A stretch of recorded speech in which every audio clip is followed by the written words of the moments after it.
Welcome back. और अब बात करते हैं माली साल 2025-26 के बजट की, जिसे कल बाकायदा काबीना ने और उसके साथ साथ कौमी असम्बली से उसकी मंजूरी दे दी गई है। 463 अरब रुपए मालियत के नए टैक्सेस के साथ फाइनेंस बिल जो है वो मंजूर हुआ। ऐवान ने 17,600 अरब रुपए के बजट की मंजूरी दी, जो टोटल इसका आउटले था। और यहाँ पर यह भी अहम है कि अपोजिशन की जानिब से पेश की गई तमाम जो तरामीम थी उनको मुस्तरद कर दिया गया। एक अच्छा पहलू ये कि डिजिटल मईशत को भी टैक्स कवानीन के दायरे में शामिल किया गया। लेकिन यहाँ ये बात भी अहम है कि इससे पहले जो नॉन फाइलर्स के हवाले से बड़ी बातें कही जा रही थी, दावे किए जा रहे थे कि जनाब उन पे इतना तंग कर दिया जाएगा कि वो खुद ब खुद फाइलर्स बन जाएंगे। तो ऐसे जो भी इक़दाम थे एक तरीके से वो करार दे दिए गए हैं। यहाँ पे कुछ एलोकेशंस के हवाले से बात करें, जो सबसे बड़ा जो एलोकेशन है बजट की वो सूद यानी इंटरेस्ट पेमेंट्स है, जो सूद की अदायगी है उसमें 8,600 अरब रुपए इसके लिए मख्तस किए गए हैं। फिर हमारा जो डिफेंस एक्सपेंडिचर है 2,550 अरब जो है वो डिफेंस अखराजात में खर्च होंगे। थर्ड वन एलोकेशन जो है वो सब्सिडीज के लिए है, 1,100 अरब रुपए सब्सिडीज के लिए। फिर पेंशन, उसके बाद फोर्थ लार्जेस्ट एलोकेशन पेंशन की, जिसमें 1,000 अरब रुपए जो है वो पेंशन की अदायगी के लिए। फिर साथ ही साथ 1,000 अरब जो है वो तरक्याती अखराजात के लिए भी एलोकेट किए गए। और जो सिविल गवर्नमेंट चलाने के लिए जो रकम रखी गई है वो 917 अरब रुपए रखी गई है। सबसे अहम चीज़ जो इस वक्त सामने आ रही है कि एफबीआर के लिए गिरफ्तारी के इख्तियारात जो हैं उनको अब कानूनी शक्ल मिल गई। और यही वो एक पॉइंट है जिसके ऊपर जो ताजिर बिरादरी है सरापा एहतजाज हैं, वो इस इख्तियारात को बड़े जाबिराना इख्तियारात समझते हैं। और क्या समझते हैं कि सेक्शन 37AA जो है वो इंसाफ के तमाम उसूलों की खिलाफ वर्जी करता है। इस तमाम चीज़ों का मैं जायजा लूंगा। जावेद बिलवानी जो कि सदर हैं Karachi chamber of commerce and industry के, हमारे साथ मौजूद हैं। बहुत शुक्रिया बिलवानी साहब आपका। और साथ ही साथ अब्दुल कादिर टैक्स एक्सपर्ट हैं और साबिक सदर हैं पाकिस्तान टैक्स बार एसोसिएशन के, वो भी हमारे साथ मौजूद हैं। आप दोनों का बहुत शुक्रिया। सबसे पहले सेक्शन 37AA इसके हवाले से अगर बात की जाए तो बाकायदा एफबीआर को बैंक अकाउंट्स मुंजमद करने का इसमें इख्तियार मिल गया है। एफबीआर जो है वो फंड्स भी मुंजमद कर सकता है और साथ ही साथ टैक्स पेयर को महज शक की बुनियाद पर गिरफ्तार भी कर सकता है, इवन उनको भी जो दिहाइयों से टैक्स देते चले आ रहे हैं। बिलवानी साहब, या ये आप यही इसको डिफाइन कर रहे हैं, इसकी जो एक्सप्लेनेशन है इस पूरे सेक्शन 37AA की, वो आप यही समझ रहे हैं, वही यही आपकी अंडरस्टैंडिंग है? 37A जो है ये जंगल का कानून बना है, ब्लैक लॉ है ये। और एक जगह ये बात कर रहे थे कि नॉन फाइलर्स को हम फाइलर्स बनाएंगे, और एक जगह ये बात करते हैं कि हम सारा डिजिटलाइजेशन सिस्टम बनाएंगे। एक जगह फाइनेंस मिनिस्टर ये बात करते हैं और प्राइम मिनिस्टर कि हम आर्टिफिशियल इंटेलिजेंस को इस्तेमाल करेंगे और टैक्स पेयर के फ्रेंडली बजट होगा। हाँ। और टैक्स पेयर को सहूलत देंगे। फिर दूसरी जगह फिर इन्होंने ये 37AA जो बनाया है, इसके अंदर आपका अकाउंट सीज कर देंगे, आपके अकाउंट से पैसे निकाल लेंगे, आपको अरेस्ट कर लेंगे, और जो है बगैर कोई नोटिस दिए, बगैर कुछ दिए। मैं अगर आप प्रीवियस तारीख की बात करें कि एफबीआर आज तक जो ये कादिर मेमन भी बैठे हुए हैं, हाँ। 100 केस अगर किस बनाते थे ना, तो 100 में से 99 केस, शायद कई दफा तो 100 के 100 केस जो है वो टैक्स पेयर के फेवर में फैसले आते थे। चाहे वो एजुडिकेशन में जाए, चाहे वो हाई कोर्ट गए। तो इसका मतलब ये है कि प्रीवियस जो एफबीआर की प्रैक्टिस रही है उसमें 99% केस जो है वो गलत बनाते थे। जो डिपार्टमेंट 99% गलत केस बनाता हो उसको आप ये पावर दे दो, तो इसका क्या मतलब है कि आपने अंधे के हाथ में लाठी दे दी है या अंधे के हाथ में कलाशनकोफ दे दी है। और वो टैक्स पेयर वैसे ही इस मुल्क में कम है, और वैसे ही टैक्स पेयर इस मुल्क में ज़्यादा परेशान है। क्योंकि आप रीजन के अंदर देखें तो पाकिस्तान के अंदर जो टैक्स का रेशो है वो सबसे ज़्यादा है हमारे रीजनल कम्पिटिटिव कंट्रीज जो है एक्सपोर्ट में। मैं ये पॉइंट जरा कादिर मेमन साहब की तरफ रखता हूँ। ये बताइएगा 37AA ये जो बात की जा रही है पॉइंट के जनाब 99% जो है वो अगर हम लिटिगेशन में चले जाते थे तो उसके बाद वो केसेस उनका फैसला जो है वो विक्टिम के फेवर में होता था, ताजिरों के फेवर में होता था। ये यहाँ पे लॉजिक क्या थी इसको इतने ज़्यादा पावर्स देने की एफबीआर को, ये बाकायदा पुलिसिंग या ड्रैकोनियन पावर्स जिसे कहा जा रहा है, क्या लॉजिक थी, क्या इसकी तौजीह है मेमन साहब? मैं समझता हूं कि जो 37AA जो है वो अब जहां तक मेरी इत्तला है और कि कल असेंबली ने उसको खत्म कर दिया है। 37AA अब लॉ का हिस्सा नहीं है और जितने भी वो जो ड्रैकोनियन कवानीन थे वो सब ताजिर बरादरी, प्रोफेशनल बॉडीज, नेशनल असेंबली के मेंबर्स, सेनेट के मेंबर्स ने की अपोजिशन की वजह से ये सारे जो पावर्स जो थे 37A में वो सारे के सारे वो खत्म हो गए।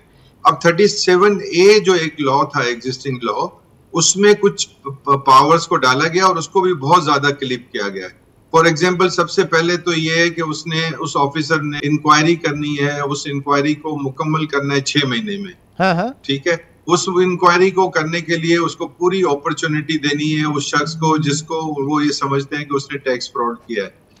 जब वो इंक्वायरी खत्म कर लेगा 6 महीने के अंदर एक रिपोर्ट, तो वो एक रिपोर्ट कमिश्नर को देगा और अब उस रिपोर्ट के मुताबिक वो कमिश्नर जो है उसके पास ये इख्तियार है कि वो ये कह दे कि नहीं इसका फ्रॉड नहीं बनता तो खत्म हो जाएगा, और अगर उसका फ्रॉड बनता है तो वो कहेगा अच्छा आप इसकी इन्वेस्टिगेशन करें। फिर वो इन्वेस्टिगेशन करेगा और इन्वेस्टिगेशन करने के बाद उसको ये इन्वेस्टिगेशन को 3 महीने के अंदर क्लोज करना होगा। अच्छा, वो इन्वेस्टिगेशन करने के बाद अगर वो 3 महीने के बाद क्लोज हो जाएगा और वो ये इस बात को डिटरमिन करेगा कि जी उसको अरेस्ट करना है या उसको करना है, तो फिर एक कमेटी बनाई जाएगी।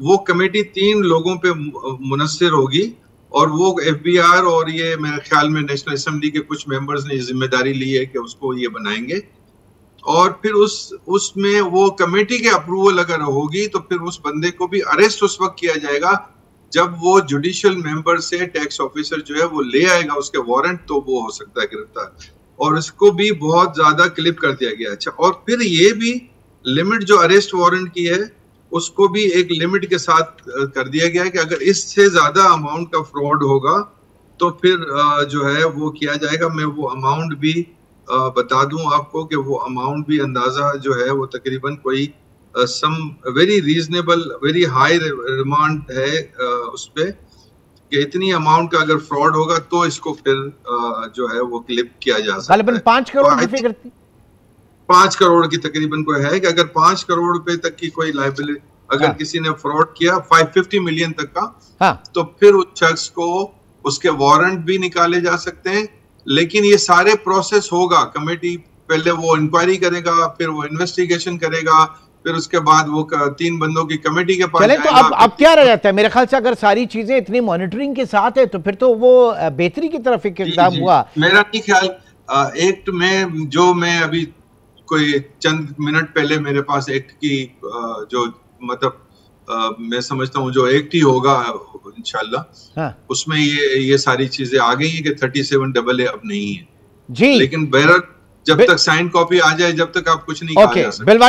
बिलवानी साहब आपने सुनी होगी सारी बातें मेमन साहब की कि 37AA अब नहीं है, और अगर है तो उस तरह से नहीं है, उसमें काफी चीजें जो है वो रैशनलाइज की गई हैं। ठीक है, मैं आपको एक बात बताऊं, कादिर मेमन साहब जो है वो जो बात कर रहे हैं तो इन्होंने कहीं पढ़ा होगा या फाइनेंस बिल की कॉपी इनके पास आ गई होगी जो अप्रूव हुई है और इन्होंने उसमें देखा होगा। क्योंकि जहाँ तक इस दफ़ा एनोमली कमेटीज में कादिर मेमन हमेशा होते हैं, मैं भी पहले एनोमली कमेटी में रहा हूँ, इस बार भी था। जिस तरह एनोमली कमेटी ने इस बार मीटिंग की, जो बिजनेस की एनोमली कमेटी ने, उसके अंदर ना चेयरमैन आया, ना मेंबर आया, ना फाइनेंस मिनिस्टर आया। कादिर मेमन साहब से मैं आपके चैनल के तवज्जुह से पूछना चाहता हूँ कि ये पहले जब भी एनोमली कमेटी की मीटिंग में होते थे तो चेयरमैन और फाइनेंस मिनिस्टर आके उस मीटिंग में बैठते थे? हमेशा आते थे। इस बार तो मेंबर भी नहीं आया। लेकिन इस दफा भी टेक्निकल कमेटी जो है, जो हमने टेक्निकल जिसका हम हिस्सा थे, उसमें मेंबर से भी हमारी मुलाकात हुई है और चेयरमैन से भी हुई है। अच्छा, फाइनेंस मिनिस्टर से normally chairman of the committee जो है वो जाके मिलता था, तो आई एम श्योर वो चेयरमैन मिला होगा, लेकिन हमारी मीटिंग जो टेक्निकल की हुई है उसमें हमारी चेयरमैन साहब से भी मुलाकात हुई और मेंबर से भी मुलाकात हुई है। अच्छा, हमारी जो मीटिंग हुई एनोमली कमेटी की, उसमें ना चेयरमैन आए, इवन मेंबर भी नहीं आए, तो हमने वॉकआउट किया मीटिंग में। मेमन साहब, यहाँ बुनियादी बात यह है कि एक तो चले बजट की जो तैयारी है उसमें हमेशा स्टेक होल्डर्स जो हैं उनको शामिल नहीं किया जाता, फिर जाहिर है कि ये एक जो डेफिसिट है कॉन्फिडेंस के हवाले से, ट्रस्ट डेफिसिट है टैक्स पेयर और टैक्स जो आपकी अथॉरिटी है उसके दरमियान, ये कितना खराब है, इन चीजों को कितना इस निजाम को जाया कर रहा है? इसमें कोई दो राय नहीं है, इसमें कोई दो राय नहीं है कि जो इस वक्त जितने भी कवानीन का इतलाक है वो सब उन तमाम लोगों पे है जो एग्जिस्टिंग टैक्स पेयर है, और एग्जिस्टिंग टैक्स पेयर जो है वो इसका ब्रंट उठा रहा है। हमारी कोशिश ये, मेरे ख्याल में एफबीआर की भी और तमाम की कोशिश भी ये होनी चाहिए कि जब तक ये टैक्स ब्रोडन नहीं होगा, जब तक जितने प्लेयर्स जो टैक्स के जीडीपी में कंट्रीब्यूट करते हैं, अगर वो कंट्रीब्यूट जितना उनका है वो उतना टैक्स में नहीं करेंगे, क्योंकि आप देखिए मैन्युफैक्चरिंग सेक्टर ऑलमोस्ट जो है वो वाइप आउट होता चला जा रहा है, और इस वक्त जो है जब तक हम इंडस्ट्री को ग्रोथ पे नहीं लाएंगे और इंडस्ट्रियल हम इंपोर्ट की सब्स्टिट्यूशन को नहीं लाएंगे तो इस कंट्री का सर्वाइवल नहीं है। और जो मैं समझ रहा हूँ कि ये अपॉर्चुनिटी है हमारे लिए कि इस वक्त दुनिया की हम फॉरेन पॉलिसी के तहत हमारा बहुत अच्छा हुआ है, तो हमें इस अपॉर्चुनिटी को ग्रैब करना चाहिए, एग्जिस्टिंग टैक्स पेयर को फैसिलिटी करना चाहिए।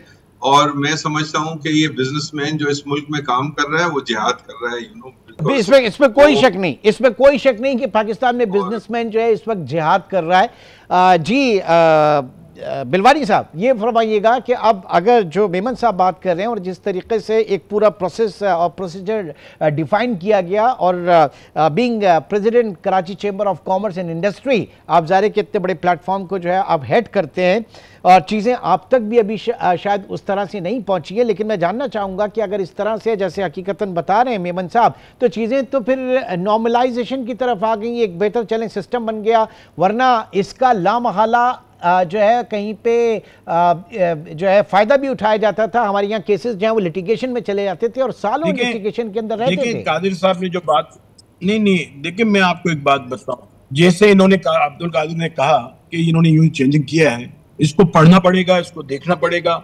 देखो एनोमली कमेटी में हम लोग जो चैम्बर के प्रेसिडेंट्स होते हैं उनको रखा जाता है, और उनको रखा जाता है जो टैक्स पेयर हैं, उन्हीं के लिए एनोमली है ना, जो नॉन फाइलर है उनके लिए क्या एनोमली है। और कस्टम की एनोमली भी उसी के लिए।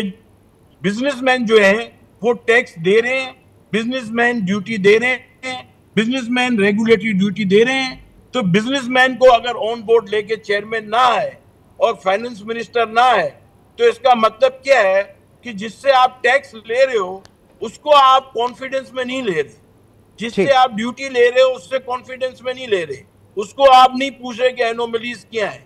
देखो हम तो प्रैक्टिकल लोग हैं, हम कारोबार कर रहे हैं, कारोबार करने वाले को पता होता है कि तकलीफ क्या है। ये वैसी बात है, खून देने वाले को पता है कि मेरी कैपेसिटी है,